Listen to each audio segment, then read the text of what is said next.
Kaka-exit lang na T-Plex. So we are approaching Marcos Highway.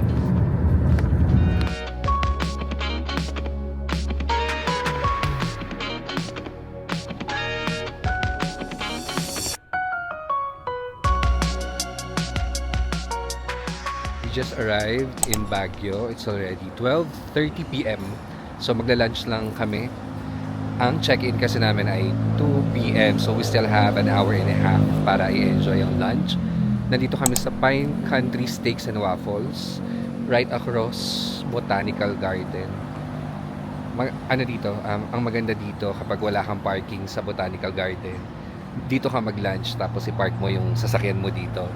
And then, pumapayag naman sila na kahit after mo kumain, iwan mo yung sasakyan mo, and then punta ka ng Botanical Garden. Kasi most of the time, walang ano doon, walang parking. Very touristy kasi yung area na yun. Bali yung restaurant na to, katabi din siya nung Log Cabin Hotel. Dito kami nag-check-in, or dito kami nag-stay nung December, nung pumunta kami ng Baguio. Maganda din doon, simple. Medyo budget-friendly din siya. Masarap din yung food. Dito lang siya eh. Ayan. Papasok ka dyan. Tapos, yun, yung red na bubong doon sa... May in-house restaurant din sila. Tapos maraming mga preserved animals ba tawag doon.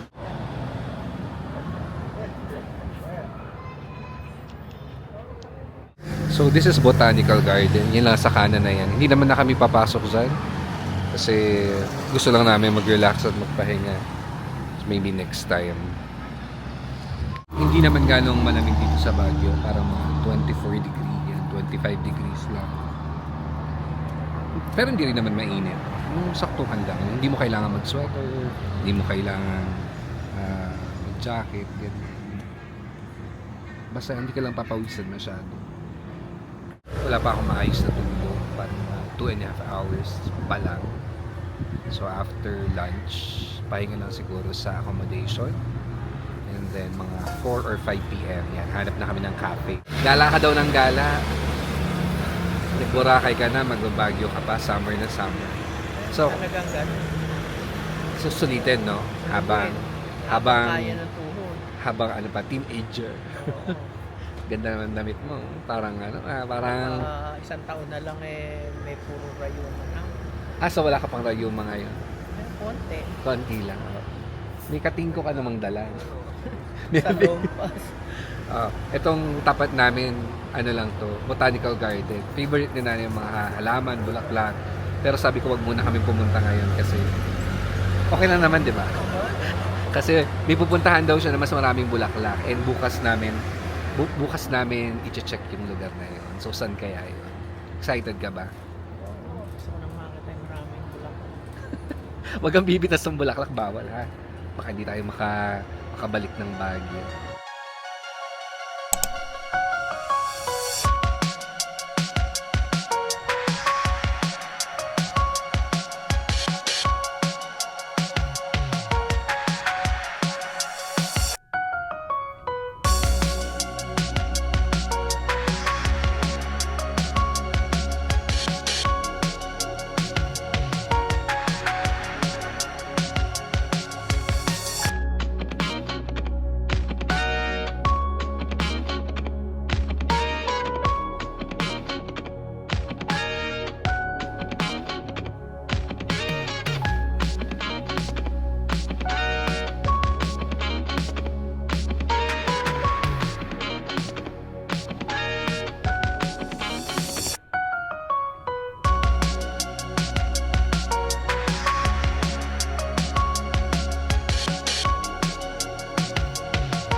nandito na kami sa accommodation. Medyo malayo siya sa city center, 10 to 15 minutes siguro. Pero ang maganda dito, very serene yung area, tahimik.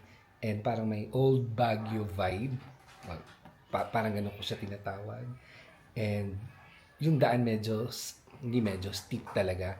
So, mas okay siya sa mga may sasakyan and parang hindi siya dinadaanan ng mga taxi or kung meron man, parang bihira lang.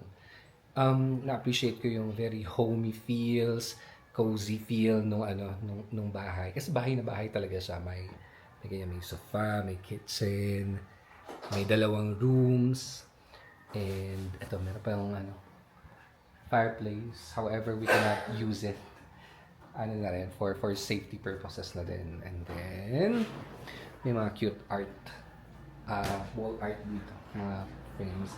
And what I like about this accommodation, especially itong veranda, and where you can have coffee during morning ganyan or kahit evening. Tapos meron ka overlooking ng city. Medyo overexposed lang dahil sa sikat ng araw, pero siya, mountain. Then may mga buildings doon sa bundok na yan, may mga bahay.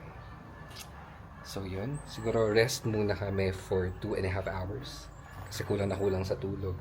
After nun, diretso na kami maghahanap kami ng cafe malapit, or somewhere in Camp Chanhae maybe, para mas maganda yung vibe. Siguro later na lang kami magde-decide. For now, magre-rest muna and we'll see kung anong pwedeng magawa mamaya. Pero definitely hindi na kami maglilibot. Magstay lang kami sa isang kainan or cafe and we'll spend the rest of the evening there before kami umuwi to sleep. Bye-bye.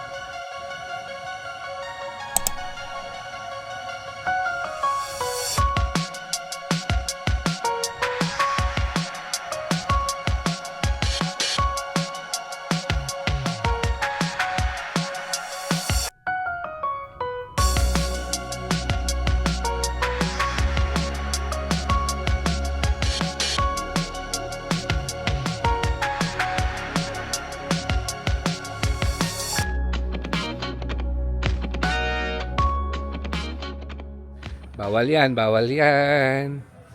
Tingnan ko lang. May buto. Ay, ala. Bawal yan. Bakit Ano naman inaano ko kinukuha ba? mo? Tinitingnan ko lang.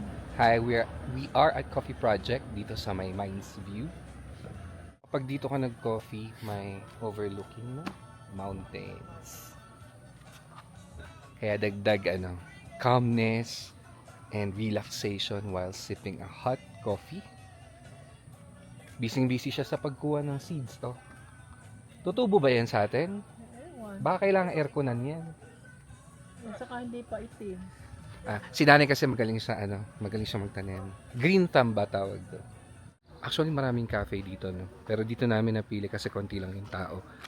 Pero maganda yung view. Though it is, yung coffee nila hindi yun yung best sa city. Pero nakakompensate siya kasi nung ambience and nung location. Kaya dito kami magpapalipas hanggang siguro mga early evening, 7 or 8 p.m.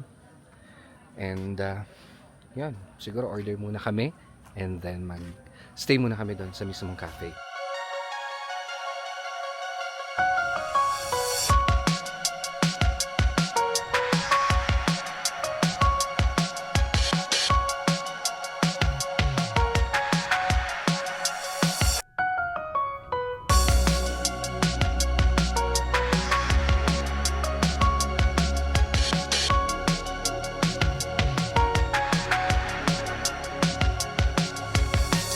Sarap Spanish latte. Sakto lang. Sarap. Sarap naman Pero ba iinumin na ng ganito? Oo. Pero mo ako matamis. Hindi. Sakto lang. Mapait to. Mapait. Mag-food review ka na. Mararecommend mo ba yan sa mga fans mo? Naghang po si Little Red Riding Hood. Gusto mapait. Ako hindi mapait ang gusto. Pero hindi ka nasasarapan. Masarap. Pineapple. Pineapple tama? Tapos ito, tuna pie. Masarap ang tuna. Kinanay, tuna pie. Jollibee. And croissant. Thank you. Sige na nak, kumorder ka ng tuna pie. Nakuha mo na yata lahat yung kinanay. Hindi. Humihingi pa siya. Sabi ko, model. We're still here at Coffee Project Mines View. Mines View area. Kasi malapit lang talaga sa Mines View. Walking distance lang. Siguro mga 100 steps away. And ito yung favorite spot ko dito sa Coffee Project. Itong elevated area. Tapos may garden surrounded by pine trees. Then kapag gabi, maraming mga fairy lights or yan, mga lights na nakasabit sa puno. Sobrang romantic and let's say magical yung dating niya pag gabi. And merong may mga benches, ganyan, may mga fireplace. Yan, pwede kang mag-bonfire. Malamig dito. Tapos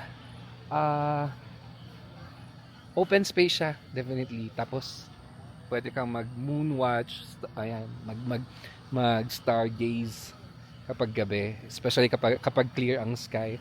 Maganda bagay ito sa mga barkada, sa family. Look, may mga ganyan silang area. Bonfire or fireplace. And then that's Coffee Project. Ito yung cafe sa baba. Tapos aakyat ka lang, few steps lang. Then nandito ka na sa may logo nitong Burn. Yan. Burn. Actually yung Burn na yan, I think magtatayo dito ng condominium. And why Burn? Kasi inspired by Burn sa Switzerland yata. Oo. Kaya siya, maganda yung magiging design kasi inspired by Alpine region yan sa Switzerland. Sabi ni nanay isama ko daw siya sa video. Ayan Nay, naku po. Mukhang nagdedelikado yung mga bulaklak. Ganda. Walang pipitas ha. Hindi pipitasin. Dahan-dahan. Yan. So, si nanay kasi ay fanatic ng mga bulaklak at mga halaman. Kaya every corner na may halaman or may bulaklak talagang papapicture siya and i-appreciate niya.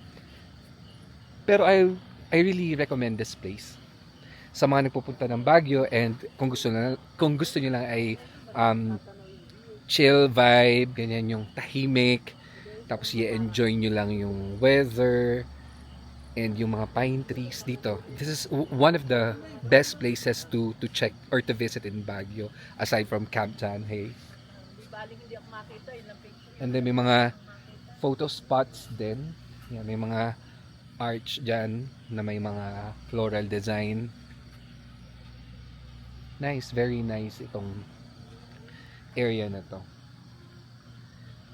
When we visited Baguio last December, dito lang din kami tumambay. I think hanggang 9 from 6 p.m. to 9 p.m.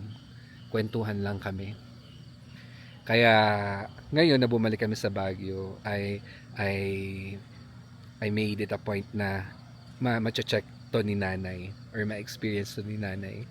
Kasi this is different from what she usually visits kapag nandito siya sa Baguio, yung mga botanical garden, Mines View, yung mga yan. Ito iba yung atake niya, iba yung joy and fulfillment na ibibigay niya sa mga mata mo and sa experience din. Gusto magpa-picture ni nanay. So, pagbigyan na natin.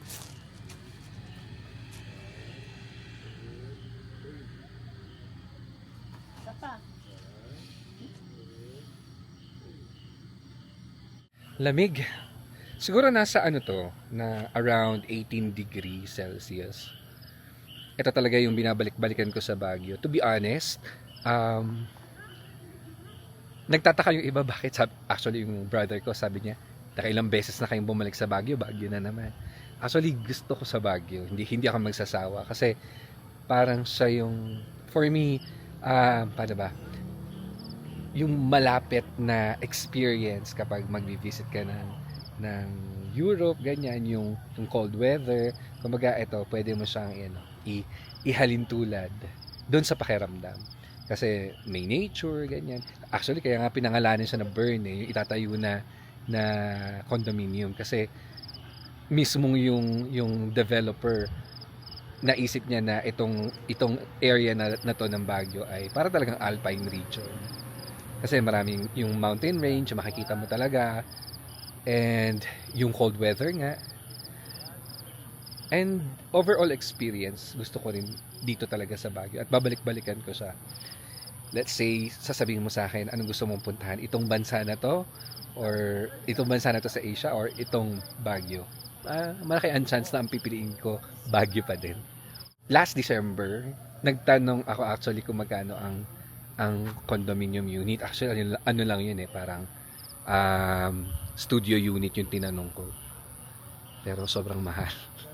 Parang 5 times yung taas niya or yung presyo niya kumpara sa mga regular cost or price ng mga condominium sa ibang area. Nakakaramdam ako ng lamig pero hindi naman masyado. Yung tama lang. Kaya naman ng t-shirt. Kaya naka-t-shirt lang ako. Actually, suot ko din to sa Boracay. Yan. One of my favorite shirts, Van Gogh, itong Starry Night. Yan.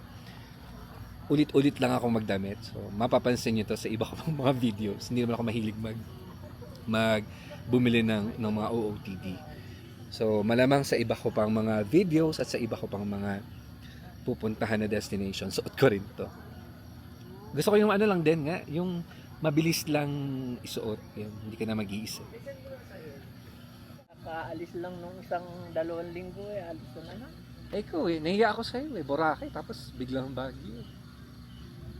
Lalo bukas sa Ato. Ano na lang, kita-kits na lang tayo sa baba.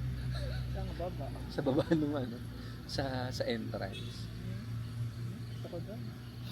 Ito nga, okay na Ganito lang gusto namin. Sabi ni Peli, marami bang halaman?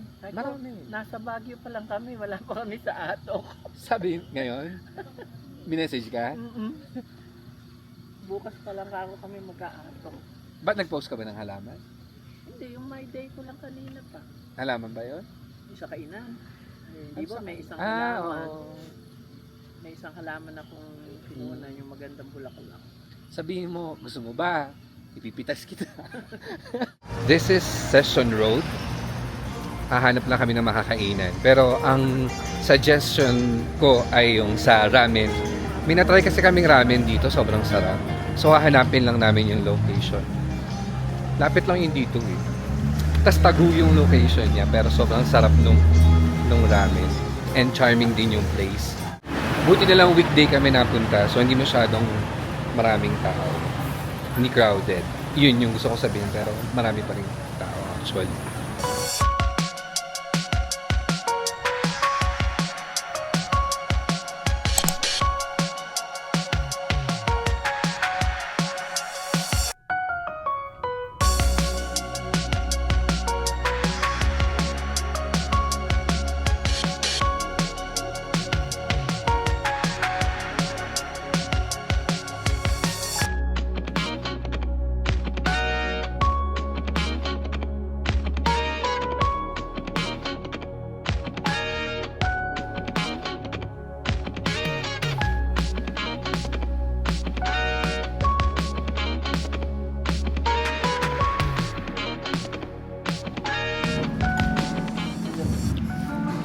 So this is black garlic nut, no?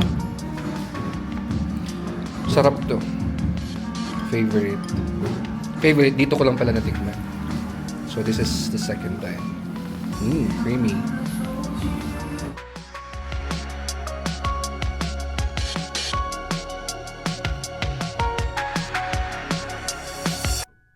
Tapos na kaming mag-dinner dito sa Japanese restaurant. Pauwi na kami sa aming accommodation. Currently, nandito kami sa Session Road. Hanapin lang namin yung sasakyan. And then we're good to go home. To go to our Airbnb. So yun, kakarating lang namin from Session Road kung saan kami nag-dinner, kung saan kami kumain ng ramen. So it took us 13 to 15 minutes para makarating dito sa Airbnb namin. Smooth drive lang, medyo downhill at saka uphill. Pero kaya-kaya naman ang sasakyan.